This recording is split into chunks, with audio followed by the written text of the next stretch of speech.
So I hear you're wanting to be a superhero. Yes, that's right. Well, can you tell me what you've done so far? Well, let's see. What have I done so far? Okay. So I banded up with a bunch of criminals because I needed more money to fund my superheroing. What? And I got a guy killed Oh my because he God. found out I was doing some shady stuff behind their backs that might stop their plans. So I just left him to die, basically. What? I also talked to this one guy. He was super lonely, very creeper type. Yeah, I decided to tell him to stand up for himself, which turned him into a bit of a douchebag. And then I got him arrested, but it's okay. I think he found my jokes when I went to visit him pretty funny, so I'm sure he won't turn into a supervillain or anything. But yeah, so that's my first outing as a superhero. Thank you for your application, but we're gonna go with somebody else. You're not cut out for this. What?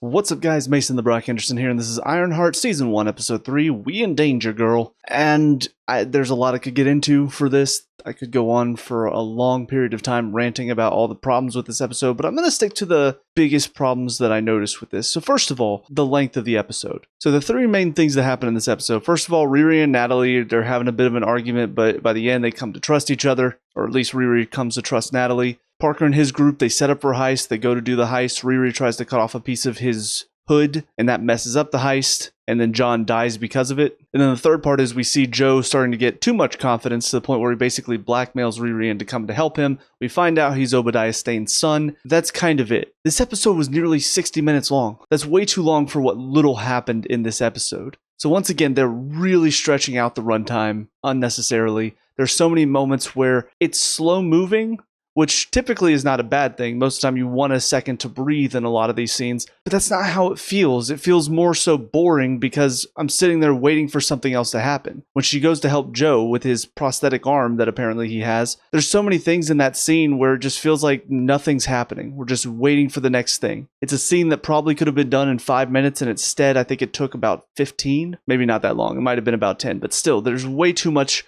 of that in this episode for almost every scene. So that is definitely a big problem with, I think, this show overall, is this should have been a movie. And instead they stretch it out over 6 episodes, and there's way too much waiting around. There's way too much boredom because there's not much happening in some of these scenes. One of the other big gripes that I have with the show is I feel like they're pushing this message that AI should be able to replace the ones that you lost. Because if this story were done in a period where AI was not as prevalent, AI chatbots were not taking up half of the internet. If this were done in a time period before now, this would be kind of an interesting concept. Riri creates an AI that's very, very similar to a real friend, and she's struggling to see her as a recreation of her friend because she's just technology. It would be kind of an interesting topic of discussion. Nowadays, because of how prevalent AI chatbots are and how somebody can use those AI chatbots to recreate somebody against their will. There have been several instances already of people getting calls from their loved ones asking for money, and it turns out to be a hoax. They can do the same thing with Facecam too. So there's already instances of this being used poorly and scarily to take advantage of people. And yet this show is like, come on, Riri, just call her Natalie. She's your Natalie. Who cares that she's an AI program? Who cares that she's a hologram? She's still your Natalie. You should call her that. What? Is this really the moral we're going with here? Because I know how this goes. We're halfway through the season, and she's talking to her, and Natalie's talking about, oh yeah, you remember how we used to go down to Gary's, and you remember that one time he was talking to me, he said this,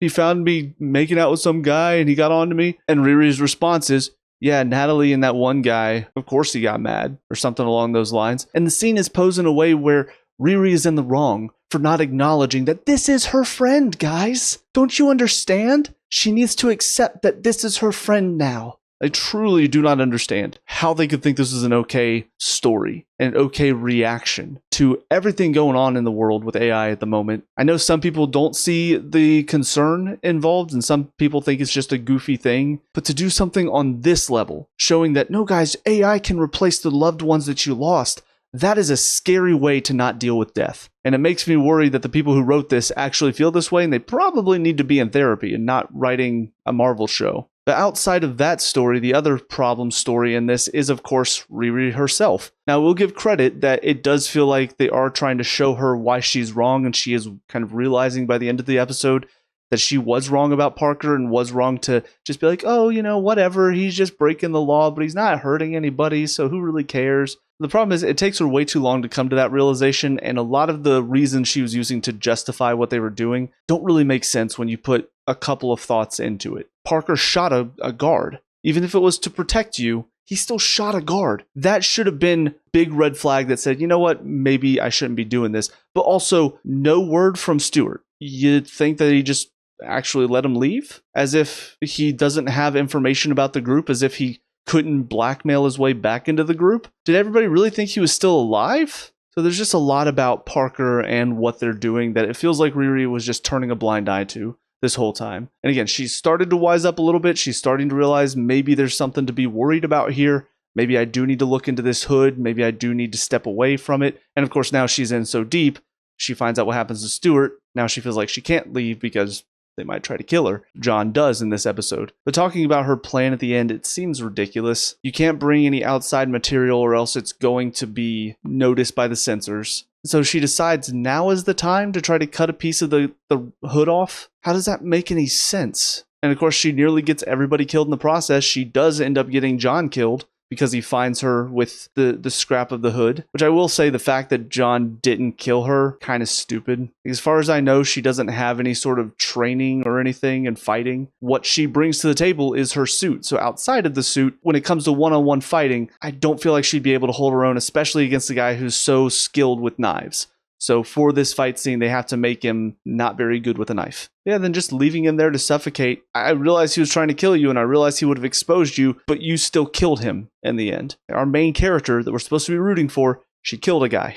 And I do think you could point to what a lot of people argued in The Man of Steel with all the people, the citizens that were killed in that movie, where he's a new hero, he's starting out, so it's natural that there might be some mistakes that he makes or consequences. So I realize that might be what they're going for here, is showing that she's making mistakes, she's not really a hero yet, and so getting a guy killed is part of that, but it still does add on top of the unlikability factor that she literally just left him there to die. There's no, oh, well, maybe he'll get out, or maybe he'll be okay. No. You knew the door was going to close behind you, and you knew he was going to suffocate in there. You even had a chance to fly back and go get him afterwards, and you didn't. But the final thing that also contributes to the unlikability is what she's doing with Joe, or I guess Ezekiel. Because I did look up if Obadiah Stane had a kid in the comics, and Ezekiel Stane was his son and was a supervillain. I'm guessing that's probably what's going to happen with him.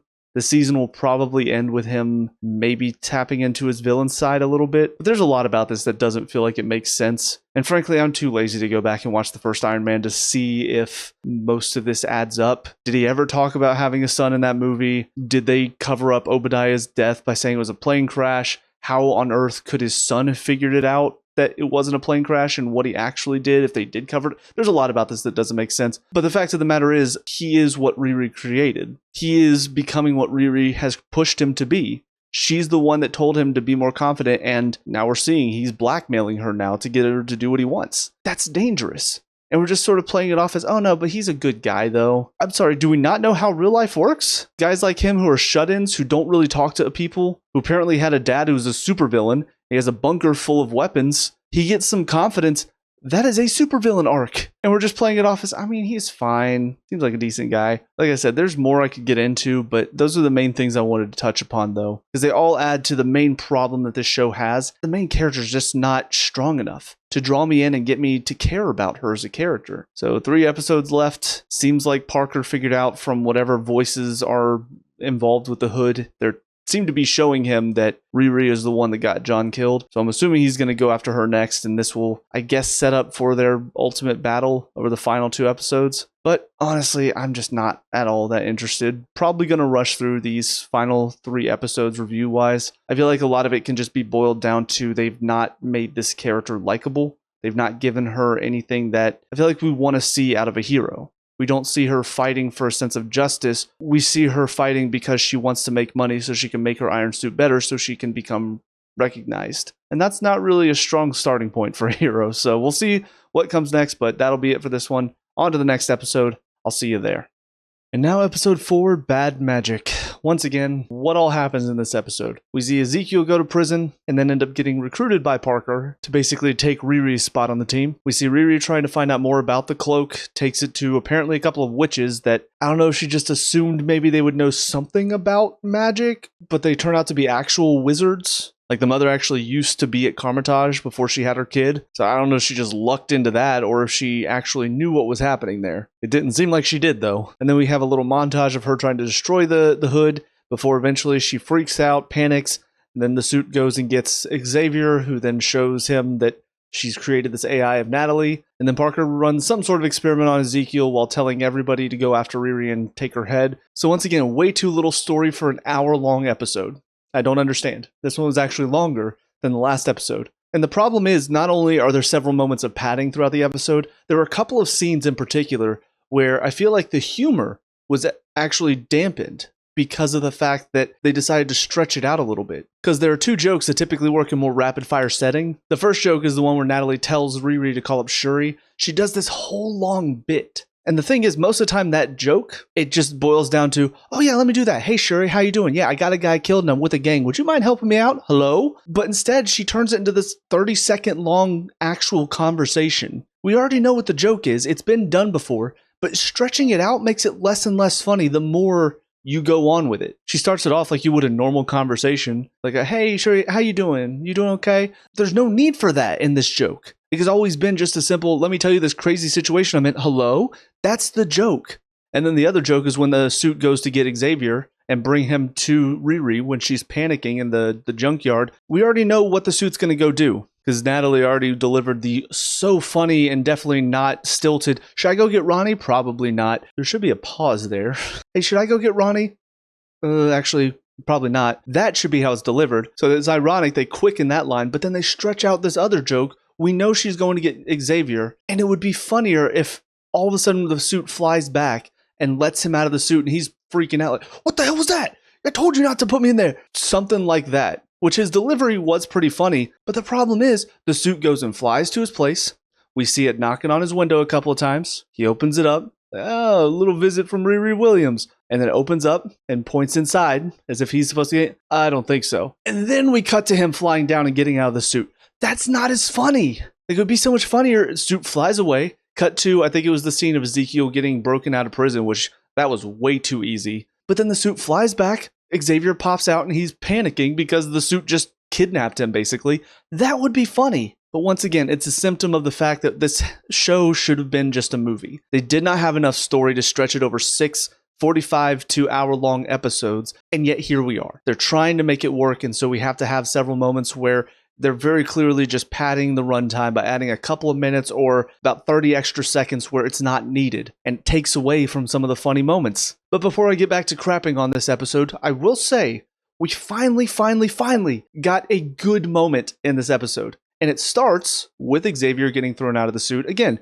his reaction was pretty funny. But the following scene is where I almost applauded. Thank God somebody in the writing room actually had the sense to have a character speak sense on this show. Because AI Natalie pops out and his reaction, exactly what it should have been. This is horrifying. Exactly. With this one scene, I'm sitting here thinking, man, we should have gotten more Xavier because this guy's actually speaking sense. Has a funny reaction, getting thrown out of the suit, and then finally says what should have been said a while ago. This is not healthy. This is not a healthy way to deal with the death of a loved one. I'll be perfectly honest, I've not been paying attention, so I don't know if he's mentioned Natalie was his sister before. But knowing that, this is an appropriate reaction. And Riri even tries to say, oh, well, it's like you putting her in your mixtape. No, that's using some of what she said before and honoring her memory. It would be like using the speech of somebody at the beginning of a song. It's stuff that it honors their memory, but it's not, let me create an AI program that acts like them and talks like them and looks like them. That is unhealthy. They're not actually dead now. That's scary. So I'm so glad we finally had a character call Riri out on that. I don't know if it's going to stay that way, because there's a chance, since he called her out on it in episode 4, there's a chance that by episode 6, he'll be like, you know what, you were right. This is a good way to honor her memories, having an AI that looks and talks like her and basically trying to replace her with technology. That makes sense. If they do that, I swear I'm going to throw something. Probably not something I can break, but I will throw something. But looking at Ezekiel, I mean, this just goes to show Riri is not a likable main character. I mean, even her reaction when she goes to visit him at the prison, walks in there and starts cracking jokes. You got this guy arrested and exposed. He was trying to live just a normal life. Yeah, he was doing some stuff on the black market, kind of shady, but he was trying to get away from he even said in the last episode, he was trying to get away from what his father was. And then you go and get him arrested. And the first thing you do, hey, they got your color, khaki. You really gonna crack jokes to a guy you got arrested because of your negligence? I was so glad when he called her out. That was another scene that I will say, it did stand out. I was like, good. I'm glad somebody's calling her out for her lack of responsibility. And speaking of responsibility, I think this episode also goes to show why her trying to get recognition for what she's doing and trying to be known, trying to get her name out there, this is why it's a bad thing. Because now that Parker's coming after her, she's panicking because he's going to come after her loved ones. That's why, especially as a kid, you don't reveal your secret identity. I know secret identities are not a huge thing in Marvel, because let's be honest, Tony, he didn't care about his secret identity. He's a billionaire. He has all this technology that he can use to protect himself. He didn't really have anybody he was close with, so he didn't care about that. Cap is from a completely different time. Thor lives on another world. Bruce, he went into hiding to stay away from everybody else. Peter is the only real example we get of why secret identities are important. And we even saw with No Way Home what he did to try to make sure a secret identity could go back to being a secret. So it is ironic, and it's funny that nobody's talking about it in this episode, but this is why being known as a hero when you have loved ones, when you're young and you don't have access to all of this technology that can easily protect them. I know she creates some stuff, but this is why being known is not the main part of being a hero. It's honestly better if people don't know who you are and don't know that you built your own iron suit, because it makes them less likely to come after you. So it's something I don't know if they're going to touch on it, but I kind of hope that they do, because it would be a nice reversal from what came in the first few episodes. But outside of that, everything else was just kind of bland. We don't really get much of a reaction from the rest of the group finding out that Riri is the one that got John killed. Also, Natalie does kind of just brush over the fact that Riri got John killed. You did what you had to do. Did she? Because I feel like there's plenty of ways that she could have taken John out of there, not gotten him killed, and still kept herself safe in the process, whether it's getting him locked up or knocking him out, maybe trying to wipe his memories. I feel like you could probably find something to do that with. But just leaving him to die, that's not exactly it was self-defense. I don't know. If he was coming after you with a knife and you went to block it and you blocked the knife into his head, that's self-defense. One thing I will say, I forgot about this, but I was reminded in this episode when they were looking at the hood and talking about the dark magic involved. There is a character that I am aware of that gets revealed in this show, because that was one of the few things that just happened across my feed. Couldn't scroll past it in time. So I do realize now that that's the power from the hood. I don't know exactly how it works, whether this character is possessing the hood and so it influences Parker because he's inside the hood. I don't know. But whenever this character, I won't say it here, in case for some reason you're watching my reviews as you're watching the episodes. I won't reveal it here, but I'm not going to be surprised when this character gets revealed in either the next episode or the following one. But I will say it is weird to have magic in a show where the main character is all about technology and building an iron suit. It's a little odd. But all in all, this had some better moments, which was nice. The first time I actually had a positive reaction to something, having Ezekiel call out Riri for her actions and having Xavier call out Riri for her actions.